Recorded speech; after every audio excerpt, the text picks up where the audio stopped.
دوسری عبادت جو اللہ تعالیٰ نے آپ پر فرض کی ہے روزہ ہے۔ روزے سے مراد یہ ہے کہ صبح سے شام تک آدمی کھانے پینے اور مباشرت سے پرہیز کرے۔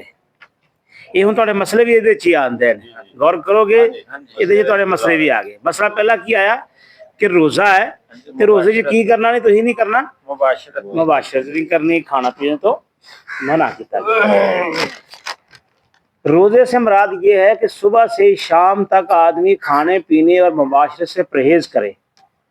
نماز کی طرح یہ عبادت بھی ابتدائے تمام پیغمبروں کی شریعت میں فرض رہی ہے۔ پچھلی جتنی امتیں گزری ہیں سب اسی طرح روزے رکھتی تھیں جس طرح امت محمد صلی اللہ علیہ وسلم رکھتی ہیں۔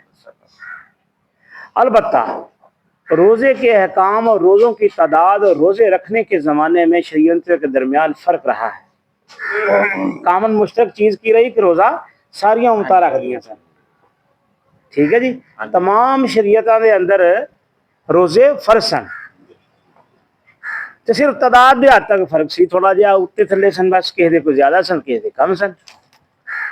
آج بھی ہم دیکھتے ہیں کہ اکثر مذاہب میں روزہ کسی نہ کسی شکل میں ضرور موجود ہے، اگرچہ لوگوں نے اپنی طرف سے بہت سی باتیں ملا کر اس کی شکل بگاڑ دی ہے۔ قرآن مجید میں ارشاد ہوا ہے کہ یا ایھا الذین آمنوا کتب علیکم الصیام کما کتب علی الذین من قبلکم، اہل ایمان تم پر روزہ اسی طرح فرض کیا گیا ہے جس طرح تم سے پہلے ہی امتوں پر فرض کیا گیا تھا۔ اس آیت سے معلوم ہوتا ہے کہ اللہ تعالیٰ کی طرف سے جتنی شریعتیں آئی ہیں وہ کبھی روزے کی آواز سے خالی نہیں رہی ہیں۔ تسی دیکھ لو تواڈے نزدیک ایک کرسچن اتنے رہندے نے، انہاں دے اندر بھی روزے نے، روزے رکھتے ہیں، یہودی روزے رکھتے ہیں، اور تے ہور مشرکین ساڈے نال ہندوستان دے اندر ہندو وسدے نے تے وہ بھی رکھتے ہیں۔ وہ دی شکل کچھ اور ہو سکتی ہے، وہ دا طریقہ کچھ اور ہو سکتا ہے، لیکن تھی سارے دے سارے دیکھ لو مذاہب دے درمیان اج بھی موجود ہے کہ وہ روزے رکھتے ہیں۔ غور کیجئے کہ آخر روزے میں کیا بات ہے جس کی وجہ سے اللہ تعالیٰ نے اس عبادت کو ہر زمانے میں فرض کیا ہے۔ اس سے پہلے کئی مرتبہ آپ سے بیان کر چکا ہوں کہ اسلام کا اصل مقصد انسان کی پوری زندگی کو اللہ تعالیٰ کی عبادت بنا دینا ہے۔ اے بڑی غور طلب گل جے، آخر کی وجہ ہے کہ ایڈی اہمیت جڑی دتی گئی ہے روزے نو کہ تمام امتاں تے فرض کیتا گیا ہے، پچھلی امتاں تے بھی۔ انسان دی کی ہے اسلام کا اصل مقصد انسان کی پوری زندگی کو اللہ تعالیٰ کی عبادت بنا دینا ہے۔ انسان عبد یعنی بندہ پیدا ہوا ہے، اور عبدیت یعنی بندگی اس کی عین فطرت ہے۔ اسی لیے عبادت یعنی خیال و عمل میں اللہ کی بندگی کرنے سے کبھی ایک لمحے کے لیے بھی اس کو آزاد نہ ہونا چاہیے۔ انسان انہوں اللہ تبارک تعالیٰ نے کی بنایا عبد، بندہ، تے بندہ کیا بندگی، بندگی کرنے والا بندہ، تے بندگی کیا دی اللہ رب العزت دی، اور اللہ رب العزت دی بندگی کس طرح نہیں ہے جڑے انہیں احکامات دیتے ہیں وہ تعمیل کرنی ہے۔ اس واسطے انہوں تعمیل کی کرنی ہے کہ وہ پوری لائف، وہ پوری زندگی جڑی ہے وہ تعمیل کرنی ہے، پھر ہی بندگی ہوئے گی نا اس بندے دی۔ اپنے رب دی بندگی ادو ہی پوری ہوئے گی جدوں اللہ تبارک تعالیٰ دے جڑے بھی احکامات آئے نے پوری زندگی دے اندر انہیں ادا کرنے نے۔ اچھا انہیں دیکھتے ہیں کہ کس طرح۔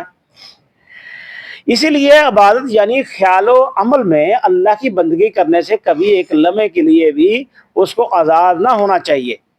اسے اپنی زندگی کے ہر معاملے میں ہمیشہ اور ہر وقت یہ دیکھنا چاہیے کہ اللہ تعالیٰ کی رضا و خوشنودی کس چیز میں ہے اور اس کا غضب اور ناراضی کس چیز میں ہے۔ پھر جس طرف اللہ کی رضا ہو ادھر جانا چاہیے، اور جس طرف اس کا غضب اور اس کی ناراضی اسے یوں بچنا چاہیے جیسے آگ کے انگارے سے کوئی بچتا ہے۔ جو طریقہ اللہ نے پسند کیا ہو اس پر چلنا چاہیے، اور جس طریقے کو اس نے پسند نہ کیا اس سے بھاگنا چاہیے۔ جب انسان کی ساری زندگی اس رنگ میں رنگ جائے تب سمجھو کہ اس نے اپنے مالک کی بندگی کا حق ادا کیا۔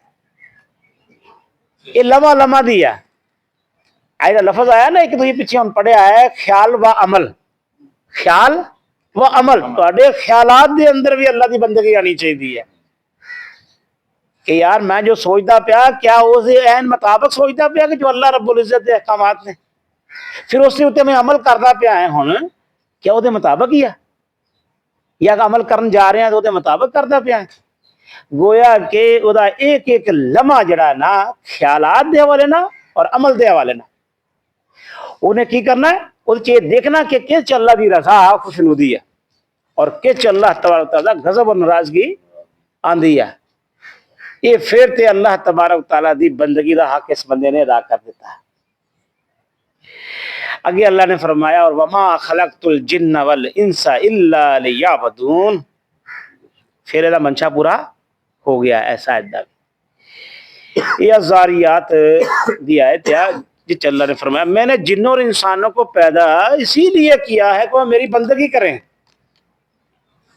عبادت کریں۔ اور ایتھے مقصد سمجھ لو انسان دا تے جنہ دا کی مقصد ہے؟ اللہ نے کس لیے بھیجا ہے کہ میری بندگی کرو، میرے احکامات کی تعمیل کرو، میری عبادت کرو۔ تے عبادت کنوں کہندے نے؟ پھر عبادت عبدیت تو عبادت ہے نا، تے بندہ ہے تو نے پھر عبدیت ہی کرنی ہے نا۔